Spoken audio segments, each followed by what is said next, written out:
avion sur cet axe-là, on va le positionner par rapport à son coût par trip, par voyage. Donc ça veut dire Tana, Paris. On compare quel est le coût de voler ce secteur-là, cette route-là. Et donc ensuite, s'il est plus ou moins cher, l'avion va le positionner sur cet axe-là. Donc celui-ci, si on regarde, il va avoir un coût par voyage moins cher que la 340-300. On ne sait pas qui c'est, on verra après. Voilà. Celui-ci, il aura un coût par voyage plus cher que la 340-300. D'accord. Et ensuite, sur cet axe-là, parce que bien sûr, on a des avions de taille différentes. Et donc de nombre de taille, donc de nombre de sièges différents. Donc si on regarde la 340-300 et on le compare avec ici par siège, ça veut dire on va diviser le coût par le nombre de sièges. C'est-à-dire on a quelque chose qui vous coûte 1000 $, on va diviser, on va dire il y a 100 sièges, ça veut dire c'est 10 $ par siège. D'accord? Donc on divise pour chaque avion par le nombre de sièges. Ce qui va impacter votre prix de vente. Donc c'est quand même une information qui est très importante. Voilà, et donc là, ça nous permet de dire aussi, après, d'imaginer le revenu supplémentaire que vous allez avoir. Parce que si vous avez plus de sièges et que ça vous coûte moins, vous pouvez faire plus d'argent. Parce que vous allez pouvoir mettre plus de personnes dedans. Donc là, on parle de revenus.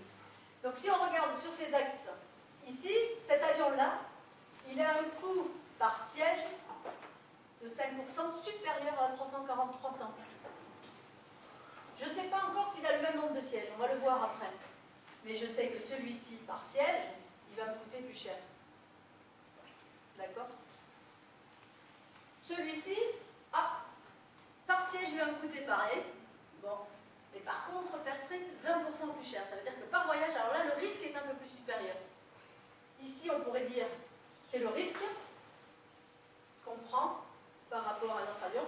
Et ici, ça serait plutôt peut-être la capacité ou l'efficacité par rapport au nombre de sièges. Et donc, si maintenant on positionne donc, lower cost per seat et lowest trip cost. Donc, lowest trip cost, c'est de ce côté-là, qui est moins cher par voyage, et ici, ce qui est moins cher par siège, le coût au siège. Le connu, le fameux 777-300R, c'est un avion qui aujourd'hui a un grand succès et qui est très efficace, on le sait, extrêmement efficace. 360 sièges, 60 sièges de plus que le 340-300, mais il vous coûte 20% de plus par voyage. Donc c'est un risque de 20% de plus, ça veut dire un risque de ne pas remplir ces 60 sièges supplémentaires. Pour un coût par siège, ça veut dire un coût équivalent. Si vous remplissez votre avion là et que vous ne remplissez pas celui-ci, vous êtes foutu. Grosso modo, c'est un petit peu l'image. Et le marché aujourd'hui, si on passait d'un 767, on ne va pas passer d'un coup à un 777-300R avec 300 sièges, quasiment pas le double, mais 2 tiers de plus que la capacité qui est offerte aujourd'hui. Donc là, on prend beaucoup plus de risques, mais parce qu'on n'aura pas forcément la possibilité de remplir son avion. Et il faut vraiment 60 sièges, 60 passagers en plus par vol pour avoir le même coût au siège que le 340-300. Si on regarde 767-300R, effectivement, par voyage, il coûte environ 15%, pas tout à fait, 13% moins cher par voyage. Mais quand on regarde le coût par siège, il est 20% plus cher, avec une limite en taille, 214 sièges. Aujourd'hui, sur un marché, on va dire, de trafic qui est de l'ordre d'une croissance de plus de 5% par an et qui est depuis les 10 dernières années, si on regarde la croissance du transport aérien, c'est entre 5,6, ça a toujours été en moyenne, dans le monde, je parle, parce qu'il y a des zones bien plus, où la croissance est bien plus forte, notamment en Asie, mais en moyenne c'est plus de 5%. Donc si on parle d'une route Tana vers l'Europe, ça sera en moyenne plus de 5%.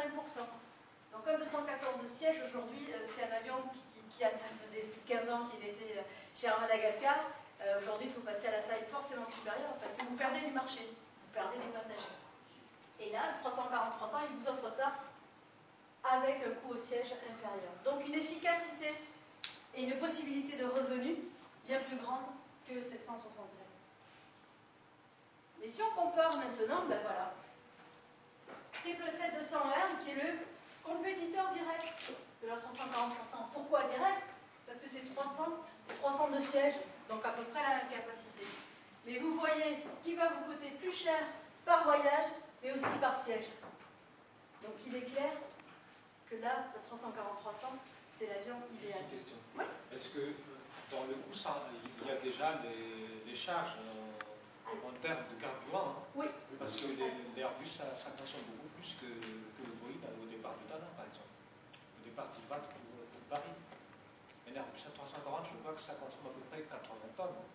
Alors qu'un Boeing 777 ou 767, c'est à peu près 70-60 tonnes. Attention, un 777, ce ne sera pas la même chose qu'un 767, ça c'est sûr.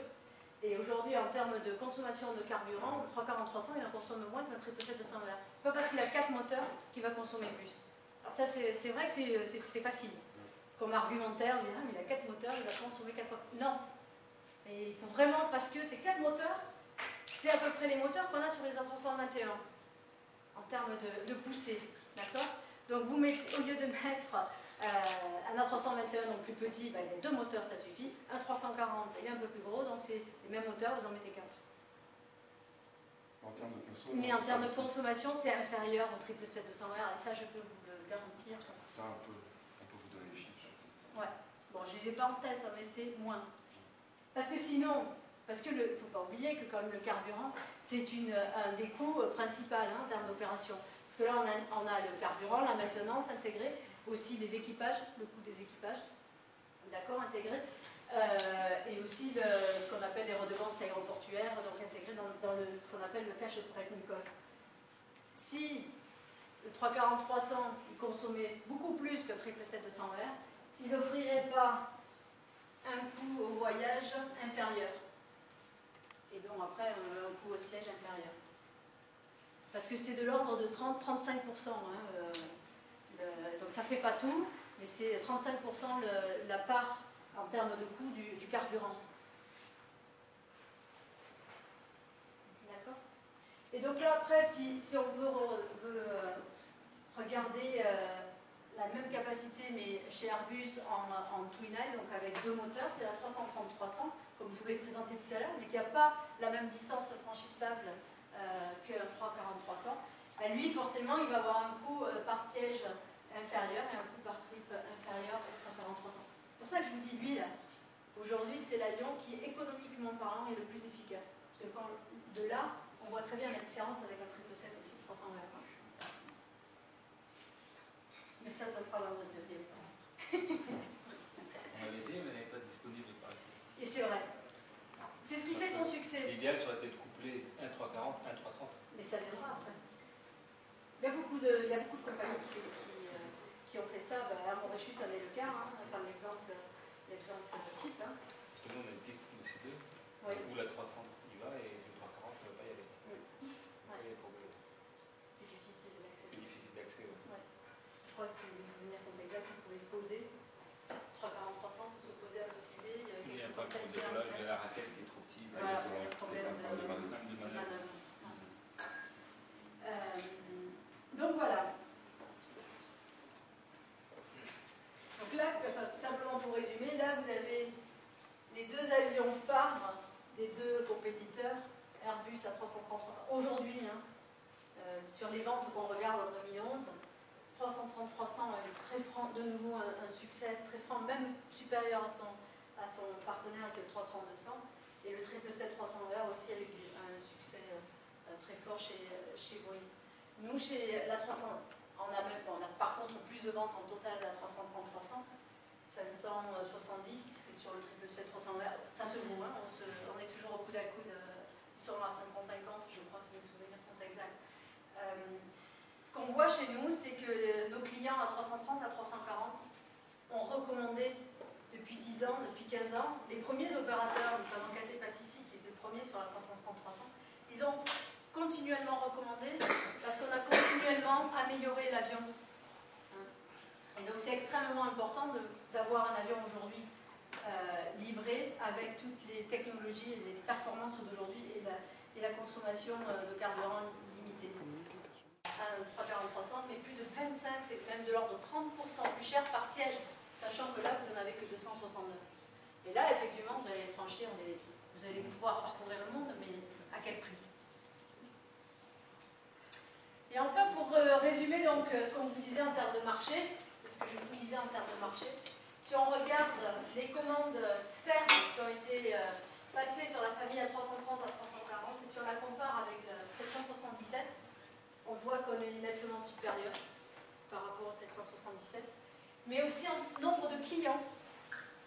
On a 109 clients dans la famille A330 à 340, alors que sur le 777, 64 clients. Ça veut dire que c'est des flottes plus grosses, plus importantes que nos flottes à 330 à 340.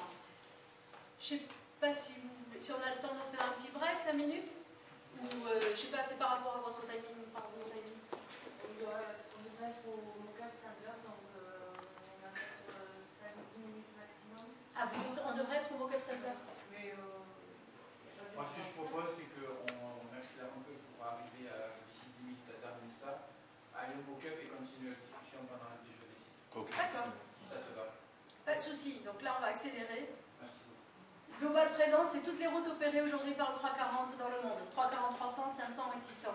D'accord. C'est plus de 12 millions d'heures de vol et 1,8 million de take-off, ça veut dire de décollage, qui ont été effectués par les A340 dans le monde. Si on regarde ce que j'ai listé, les top 15 donc des opérateurs A340, donc on voit en première ligne Lufthansa, qui a des 340-300, des 340-600. Et ensuite, on voit plusieurs opérateurs européens, Iberia, Virgin Atlantic, Emirates, Air France, donc des avions de Air Madagascar est en train de prendre possession. South African aussi. Ensuite, on a des opérateurs en Asie, Cathay Pacific, China Eastern, China Airlines, Air China, et bien sûr, après, si on regarde, Air Mauritius, qui est aussi aujourd'hui opérateur de l'A330, qui a commencé par les A340 et ensuite passé aux A330. 340-300, bon, suivant le choix, comme je vous disais, la cabine s'adapte aux besoins et à l'image de la compagnie aérienne. Donc là, vous avez un exemple, 224 sièges en 4 classes, First, Business, Eco, Premium et Eco. Et ensuite, vous avez là l'exemple en dessous, c'est un full low-cost single class, classe unique, tout économique, donc 9 de front, et ça peut aller jusqu'à 436 sièges. Et tout ce qui a intermédiaire, ça peut se faire, suivant les besoins de la compagnie.